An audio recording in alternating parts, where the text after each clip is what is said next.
Quantum নাম্বারে যাব।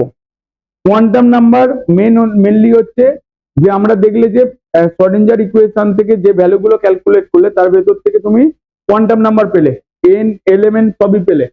তো এবার বলছে যে the mathematical solution of three dimensional Schrodinger wave equation gives the three value of E are acceptable value of psi, and these value are related with one another through whole number, and this value term as quantum number and represented LML called the principal azimuthal magnetic quantum number, and these three quantum number together with the fourth মানে spin মানে আমি তিনখানা quantum number পেয়েছি Schrodinger equation থেকে, আর একটা quantum number যেটা থাকছে ফোর্থ কোয়ান্টাম, যেটাকে স্পিন কোয়ান্টাম নাম্বার বলা হচ্ছে। বলছে describe fully the location and energy of the electron and the quantum number are the number which determine, আমি কোয়ান্টাম নাম্বার মানেটা কি বোঝাচ্ছে, বলছে যে the quantum number are the number which determine the energy of the electron, angular momentum, shape of the orbital and the orientation of the orbital and spin of the electron। মানে আমরা quantum number থেকে কি কি জানতে পারবো, এক হচ্ছে অরবিটালের এনার্জি জানতে পারবো, মানে determine the energy of the electron, angular momentum, shape of the electron orbital and the orientation of the orbital and spin of the electron। ঠিক আছে, each quantum number is associated with a particular characteristic the electron and this quantum number given below। মানে হচ্ছে তোমার first আসছে principal quantum number, এর ভ্যালুটা কি হয় আমরা এইমাত্র দেখলাম 1 2 3 4 5 6 7, মানে যেটা আমরা পিরিয়ডিক টেবিলে বা হচ্ছে তোমার বোরের যে এনার্জি সেল বলেছিলে, মানে কে এল এম এন পরপর এরকম ভাবে পরপর হবে। এক একটা এনার্জি সেলে ম্যাক্সিমাম কতগুলো ইলেকট্রন থাকবে, নাম্বার অফ ইলেকট্রন একটু আগে লিখছিলাম, ইলেকট্রন 2n স্কয়ার। ঠিক আছে, এন এর ভ্যালু যদি তোমার 1 হয় তাহলে ফার্স্ট সেলেতে কে সেলেতে থাকবে তোমার দুটো ইলেকট্রন, এন ইকুয়ালস টু যদি 2 হয় এম সেলেতে থাকবে, এল সেলেতে থাকবে তোমার 8টা ইলেকট্রন, এল সেলে থাকবে তোমার 2 ইন্টু 2 স্কয়ার মানে 8 ইলেকট্রন, মানে এরকম ভাবে পরপর হবে। আর এনার্জির ফর্মুলাটা মনে আছে তো, En equals to minus 2.18 into 10 to the power minus 18 Z square by n square, এটাই মনে আছে, দ্য জুল পার অ্যাটম,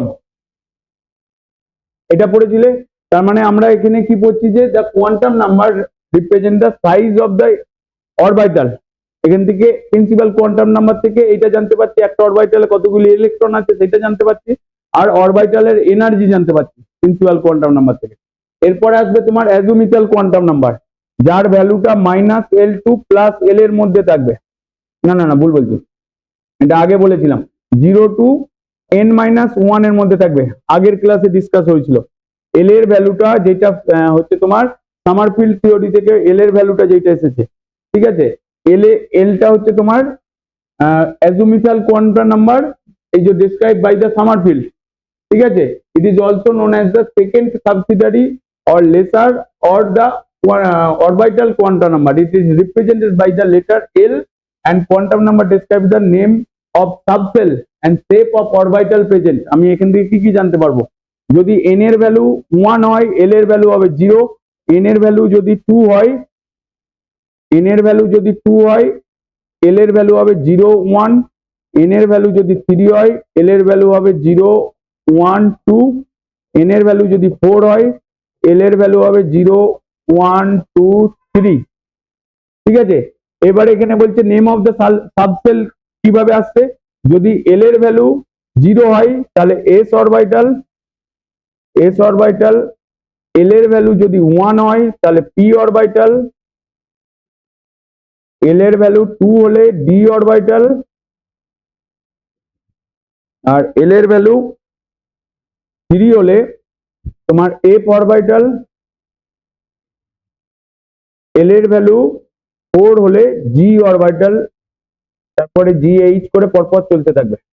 ঠিক আছে, এরপরে বলছে যা আমি এখানে কি বললাম, name of the subshell, subshell পেয়ে গেলে SPDF, আর shape of the orbital, s অরবিটালের শেপ কি স্ফেরিক্যাল, p অরবিটালের শেপ ডাম্বেল শেপ, আর d orbital double dumbbell, f orbital diffuse shape. তার মানে আমরা এই যে এস অরবিটাল, প্রত্যেকটা অরবিটালের শেপ আগেই দেখেছি আমরা। তো এখান থেকে আমরা অ্যাজোমিটাল কোয়ান্টাম নাম্বার থেকে এই জিনিসগুলো দেখতে পাচ্ছি। এরপরে আসছে তোমার magnetic quantum number. Magnetic quantum number চলে গেল। এবার হচ্ছে তোমার ম্যাগনেটিক কোয়ান্টাম নাম্বার, এর ভ্যালুটা -L2 প্লাস L এর মধ্যে বিলং করে। ঠিক আছে, ml এর ভ্যালুটা -L2 প্লাস L এর মধ্যে বিলং করবে, এই ভ্যালুটা মনে রাখবো। তার মানে n ইকুয়ালস টু যদি 1 হয়, L এর ভ্যালু 0, ml এর ভ্যালু হয়ে যাবে 0। যদি n ইকুয়ালস টু 2 হয়, L এর ভ্যালু হয়ে যাবে 0 1, ml এর ভ্যালু হবে তোমার -1 0 প্লাস 1।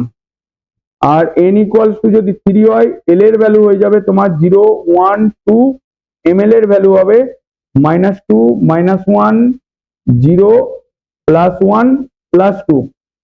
আর n ইকুয়ালস টু যদি 4 হয়, L এর ভ্যালু হয়ে যাবে 0 1 2 3, ml এর ভ্যালু হবে তোমার -3 -2 -1 0 প্লাস 1 প্লাস 2 প্লাস 3। বুঝতে পারলে না? বুঝতে পারলে না? ml এর ভ্যালুটা -L2 প্লাস L এর মধ্যে থাকবে, যেহেতু L এর ভ্যালু এখানে 1। এবার দেখো তার মানে কি আসছে, এখানে ml এর কটা ভ্যালু পাচ্ছ? একটা।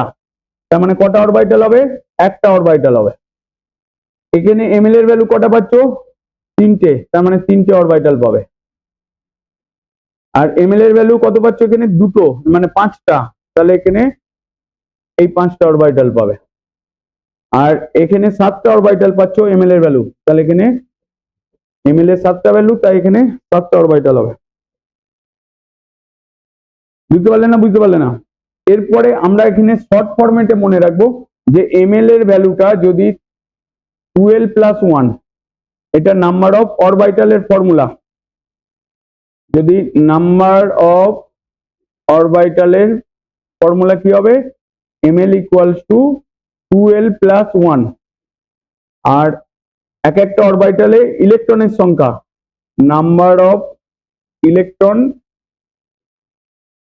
ইন অরবিটাল, তার ফর্মুলা হচ্ছে তোমার হচ্ছে 4l প্লাস 2 1 1। তার মানে এবার এবার এবার দেখো n ইকুয়ালস টু 1 মানে l এর ভ্যালু 0, তাহলে ml এর ভ্যালুটা হচ্ছে 2 into 0 plus 1 equals to 1। Electron সংখ্যা কি হবে? l এর ভ্যালু তোমার এখানে 0, তার মানে 4 ইন্টু 0 প্লাস 2 ইকুয়ালস টু 2। একটা অরবিটাল ইলেকট্রনের সংখ্যা n ইকুয়ালস টু যদি 2 হয়, l এর ভ্যালু হচ্ছে তোমার 0 1, তার মানে আমি এখানে 1টাকে কনসিডার করছি, তাহলে ml এর ভ্যালুটা দাঁড়াচ্ছে তখন হচ্ছে তোমার 3, যেটা আসছিল p অরবিটাল, এইটাতে আসছিল s অরবিটাল। তার মানে এতে ইলেকট্রন সংখ্যা কত দাঁড়াচ্ছে? 4 ইন্টু 1 প্লাস 2 ইকুয়ালস টু 6। মানে p অরবিটালে ম্যাক্সিমাম ইলেকট্রন কতগুলো থাকবে? 6টা। আর n ইকুয়ালস টু 3, l এর ভ্যালু হচ্ছে 0 1 2, তাহলে ml এর ভ্যালু হয়ে যাচ্ছে তোমার এখানে আমি এটাকে 2টাকে কনসিডার করব, তার মানে 2 ইন্টু 2 প্লাস 1 ইকুয়ালস টু 5, তার মানে d অরবিটাল। তার মানে এখানে 4 ইন্টু 2 প্লাস 2 মানে 10। আর n ইকুয়ালস টু যদি 4 হয়, l এর ভ্যালু 0 1 2 3, ml এর ভ্যালুটা দাঁড়াচ্ছে তোমার এখানে 7। আর এখানে 4 into 3 into plus 2 equals to 14। মানে এত ইলেকট্রন এত ইলেকট্রন এত ইলেকট্রন, এটা মনে রাখবে, এটা শর্ট ফরম্যাটে মনে রাখার জন্য, তা না হলে কেউ এইভাবেও আসতে পারে। ঠিক আছে, এরপরে আসছে তোমার স্পিন কোয়ান্টাম নাম্বার। কি আসছে? স্পিন কোয়ান্টাম নাম্বার, মানে একটা ক্লক ওয়াইজ ঘুরে আর একটা অ্যান্টি ক্লক ওয়াইজ ঘুরে। এটাকে একটা প্লাস হাফ আর একটা মাইনাস হাফ। ঠিক আছে, যেটা ক্লক ওয়াইজ ঘুরে সেটা হচ্ছে প্লাস হাফ, যেটা অ্যান্টি ক্লক ওয়াইজ ঘুরে সেটা হচ্ছে মাইনাস হাফ। আর এখানে কোয়ান্টাম নাম্বার নিয়ে আর কিছু বলার নেই, না উল্টো বললাম, যেটা ক্লক ওয়াইজ ঘুরে সেটা মাইনাস হাফ, মানে এইটা মাইনাস হাফটা হচ্ছে তোমার ক্লক ওয়াইজ রোটেট হলে, আর প্লাস হাফটা হচ্ছে অ্যান্টি ক্লক ওয়াইজ। বুঝতে পারলে? এটা গেল স্পিন কোয়ান্টাম নাম্বার, মানে এর ভ্যালুটা ফিক্সড, এটার চেঞ্জ হবে না। এরপরে কি আছে? এরপরে এবারে দেখো পাউলি এক্সক্লুশন প্রিন্সিপাল, যে একটা অরবিটালে ম্যাক্সিমাম দুটো ইলেকট্রন থাকবে, ঠিক আছে? যেটা আগেই জানো, এই যে এস অরবিটাল লিখছো, এতে ম্যাক্সিমাম দুটো ইলেকট্রন থাকবে। পি অরবিটালে ম্যাক্সিমাম ইলেকট্রন 6টা, তার মানে এখানেও সেই দুটো দুটো করে ইলেকট্রন থাকবে। ডি অরবিটালে একটা অরবিটালে তোমার দুটো ইলেকট্রন থাকবে, মানে এখানে যেমন এটা এস, এটা পি এক্স, এটা পি ওয়াই, এটা পি জেড, ঠিক আছে? এটা গেল পাউলি এক্সক্লুশন প্রিন্সিপাল। এরপরে হচ্ছে আব্বাউ প্রিন্সিপাল, মানে আব্বাউ প্রিন্সিপালটা হচ্ছে তোমার এন প্লাস এল রুল অনুসারে আসবে, ঠিক আছে? মানে এন প্লাস এল রুল অনুসারে এটা আসবে। এটা হচ্ছে ইনক্রিজিং অ্যাটমিক অরবিটাল, মানে আমরা যেটাকে বলেছিলাম যে 1s 2s 2 1s 2s 2p 3s 3p 3d 3s না, এখানে 4s 4s, এখানে তোমার 3d, এখানে 4p, তারপর 5s 4f, না 4d 4d 5p 6s 4f 5d 6p and 7s। এরপরে মানে এটা হচ্ছে ইনক্রিজিং অর্ডার, যেটা ইলেকট্রনিক কনফিগারেশন করতে কাজে লাগবে।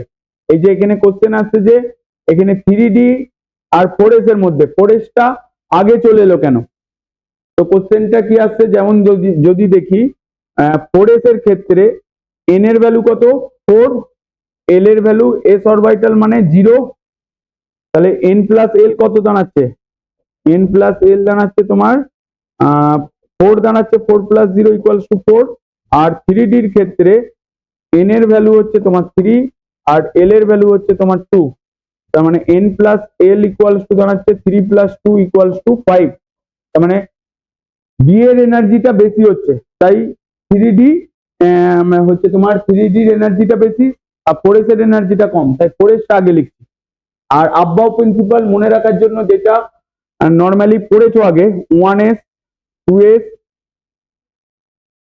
2p 3s 3p 3d 4s 4p 4d 4f 5s 5p 5d 5f, and 6s 6p 6d 6f।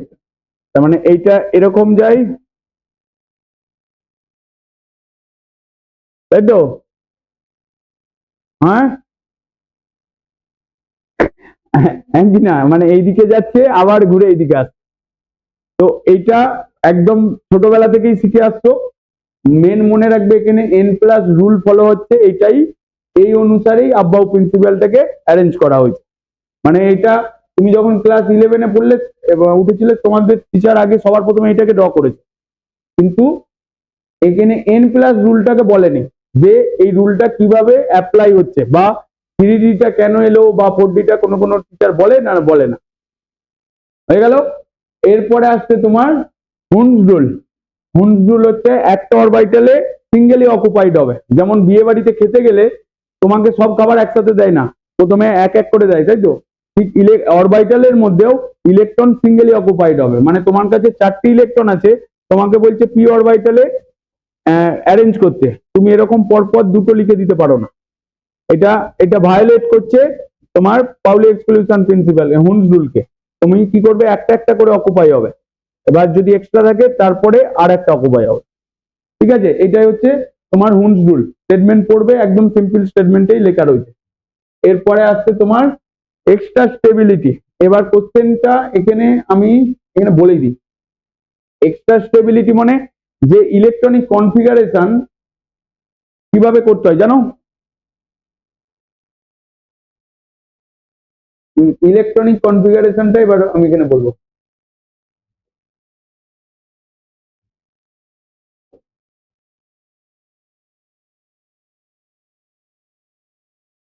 দেখো, আমরা এইটাকে লিখছি NaCl, বা এইভাবে লিখতে পারো যে বিভিন্ন বইয়ে বিভিন্ন রকম লেখা রয়েছে।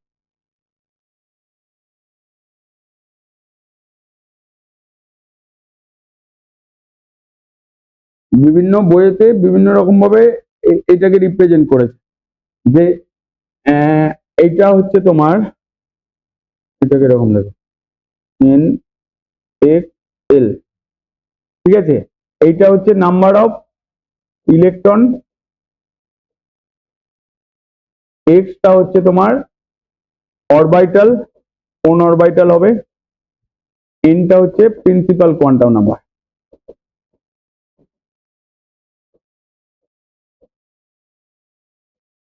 আচ্ছা, কারো ইলেকট্রনিক কনফিগারেশনে প্রবলেম আছে? তাহলে আমি ইলেকট্রনিক কনফিগারেশন আরো ডিটেলসে বলবো, মানে যেমন ক্লাস 11 লেভেলে বলা হয়, হ্যাঁ কি না? দেখো, যেমন আমরা এখানে ধরো ক্যালসিয়ামের করছি, ক্যালসিয়ামের হচ্ছে তোমার 20, তাহলে ইলেকট্রনিক কনফিগারেশন কি লিখবো এখানে? 1s 2s 2p 3s 3p 4s 3d। এবার আমরা কি জানি, এখানে 20 ইলেকট্রন আছে, এস অরবিটালে ম্যাক্সিমাম ইলেকট্রন কত? দুটো, 2 অরবিটালে দুটো, পি অরবিটালে 6টা, 3s এ দুটো, পি অরবিটালে 6টা, 4s এ দুটো, 20 হয়ে গেছে। তো আমরা কোন অরবিটালে কত ম্যাক্সিমাম ইলেকট্রন থাকে সেই অনুসারে আমরা ইলেকট্রন গুলোকে অ্যাড করবো অরবিটালে। এবারে এখানে এই যে ইলেকট্রনিক কনফিগারেশন স্টেবিলিটি, আমি আর ইলেকট্রনিক কনফিগারেশন বলছি না, যদি ইলেকট্রনিক কনফিগারেশন করতে প্রবলেম হয় তাহলে আমাকে জিজ্ঞেস করে নেবেন। এমনি নর্মালি ইনক্রিজিং আবাভ প্রিন্সিপালটা লিখবে, মানে ইনক্রিজিং অরবিটাল অর্ডারটা লিখবে। এবার S orbital, P orbital, D অরবিটালে ম্যাক্সিমাম কতগুলো ইলেকট্রন থাকে আর ওই অ্যাটমটার কত ইলেকট্রন আছে সেই ম্যাচ করে লিখবে। শুধু ডিফারেন্ট কি, যে 4s এর আগে হচ্ছে মানে 3d এর আগে 4s টা ঢুকছে, ঠিক আছে। আবার এখানে 5s এর আগে হচ্ছে তোমার 5d এর আগে 4d টা ঢুকে যাচ্ছে 4p এর আগে। তো এই যে ডিফারেন্স গুলো আছে ওইটা মাথায় রাখবে। ক্রোমিয়াম আর কপারের ইলেকট্রনিক কনফিগারেশনটা এক্সেপশনাল, কারণ কেমিস্ট্রিতে ম্যাক্সিমাম জিনিসই এক্সেপশনাল, তাই তো? না, জিঙ্কেরটা হবে না, কপারটার হবে। কপার 29 আর 24, ঠিক আছে। এবার হচ্ছে হাফ ফিল্ড আর ফুল ফিল্ড। হাফ ফিল্ড হচ্ছে যদি তোমার এস অরবিটাল বলছে, এস অরবিটালে ম্যাক্সিমাম কটা ইলেকট্রন থাকে? দুটো ইলেকট্রন, তার অর্ধেক মানে কি 1, মানে এস অরবিটালে যদি একটা ইলেকট্রন থাকে তাহলে সেটা হাফ ফিল্ড হচ্ছে। আবার পি অরবিটাল ম্যাক্সিমাম ইলেকট্রন কতগুলো থাকে? 6টা, তার অর্ধেক মানে 3টে, ডি অরবিটাল 5টা। মানে হাফ ফিল্ড আর ফুল ফিল্ড হলে তোমার ইলেকট্রনিক কনফিগারেশনটা স্টেবল হবে, সেটাই বলেছে। The ground state electronic configuration of an atom corresponding to lowest energy state gives the higher stability, ঠিক আছে। The electronic configuration of the most of the atom follows the basic rule. However, the certain element chromium and copper do not follow the rule. কারণ ক্রোমিয়ামের electronic configuration যদি দেখো, ক্রোমিয়ামের হচ্ছে তোমার 24, মানে এখানে argon মানে 18 হলো, 4s2 4s1 লিখছো আর 3d5 লিখছো, তাই তো? এটাই লিখো। আর কপারের ক্ষেত্রে কি লেখো? 29, এখানে তোমার আর্গন মানে 18 পর্যন্ত হয়ে গেল, এখানে 4s1 3d10। এটা কেন হচ্ছে? কারণ হচ্ছে এইটা 4s1 মানে এইমাত্র বললাম হাফ, মানে এস অরবিটালে ম্যাক্সিমাম দুটো ইলেকট্রন থাকে, হাফ মানে তোমার একটা হচ্ছে, তার মানে এটা স্টেবল। আবার ডি অরবিটালে ম্যাক্সিমাম 5টা ইলেকট্রন, মানে 10টা ইলেকট্রন থাকে, তার অর্ধেক মানে 5টা হচ্ছে, তার মানে এই স্টেজে স্টেবল হচ্ছে, কিন্তু আবাভ প্রিন্সিপাল ফলো হচ্ছে না, 4s এ ফুল ইলেকট্রন ভর্তি হচ্ছে না। আবার কপারের ক্ষেত্রে হচ্ছে একই, এখানে 4s2 হওয়ার কথা 3d9 হবে, কিন্তু এখানে আমরা লিখছি 4s1 3d10, কারণ ডি অরবিটাল তাহলে ফুল ফিল রয়ে যাচ্ছে, তাহলে ইলেকট্রনিক কনফিগারেশনটা স্টেবল হচ্ছে। মানে হাফ ফিল্ড ফুল ফিল্ড দিয়ে তুমি স্টেবিলিটি এক্সপ্লেন করতে পারো। আর একটা হচ্ছে এক্সচেঞ্জ রুল। আমি যখন 3d লিখছি, 3d তে কটা ইলেকট্রন আছে? যদি হচ্ছে তোমার 5টা, আর একটা 3d তে কটা থাকার কথা? প্রথমটাই 3d4 আর 3d5, মানে ক্রোমিয়ামের ক্ষেত্রে। এবার যখন 3d4 লিখছো, ডি অরবিটাল তোমার 5টা অরবিটাল, 1টা 2টো 3টে 5টা, তার মানে আমার এই ঘরের ইলেকট্রনটা এখানে আসতে পারে একবার, এই একবার এখানে আসতে পারে, এখানে আসতে পারে, আর যাবে না, কারণ চারটে আছে, মানে এখানে ইলেকট্রন মানে D4 মানে এরকম আছে, তার মানে এক্সচেঞ্জ কবার হতে পারে এই 1 নম্বর ইলেকট্রনটা 3 বার। তার মানে তারপরেরটা কি দাঁড়াচ্ছে, মানে মানে এই ইলেকট্রনটা এখানে একবার আসতে পারে, এখানে একবার আসতে পারে, মানে দুবার হচ্ছে। মানে D যদি 4 হয় আর এই ইলেকট্রনটা তোমার একবার এক্সচেঞ্জ হতে পারে, তার মানে টোটাল এক্সচেঞ্জ কত দাঁড়াচ্ছে, টোটাল এক্সচেঞ্জ দাঁড়াচ্ছে তোমার 3 + 2 + 1 = 6। আর এখানে D5 বলে তোমার এখানে 5টা, মানে এরকম একটা একটা একটা করে 5টা আসছে, এখানে এক্সচেঞ্জ কভার হচ্ছে, এইটা এখানে আসছে একবার, এটা এখানে আসছে, এখানে আসছে, মানে এখানে 4 হচ্ছে। আর তোমার d অরবিটাল এইটা এইটা এখানে আসছে, এটা এখানে আসছে, এটা এখানে আসছে, এখানে 3 বার হচ্ছে। পরেরটাই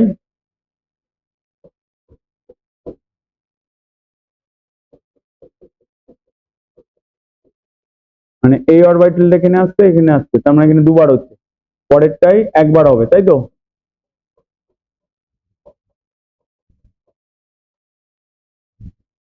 মানে এটা একবার হচ্ছে, তার মানে কত হচ্ছে, মানে টোটাল এক্সচেঞ্জ 4 + 3 + 2 + 1 = 10। মানে যত বেশি ইলেকট্রনের এক্সচেঞ্জ হবে, বেরিয়ে যাবে না, এক্সচেঞ্জ মানে বেরিয়ে যাওয়া না, একটা ঘর থেকে আরেকটা ঘরে যাবে, তত বেশি স্টেবল হবে। ঠিক আছে, এই স্টেটমেন্টটা পরের লাইনে লেখা রয়েছে, এই যে spherical distribution of the element. ঠিক আছে, আর কিছু নেই এরপরে। আমরা এই এই যে এক্সচেঞ্জ রুল যেটা, ঠিক আছে, ওইটা ওই ছবিটাই ওখানে হতো, মানে এই যে ছবিটা বলছি এটাকে এখানে করে দাও।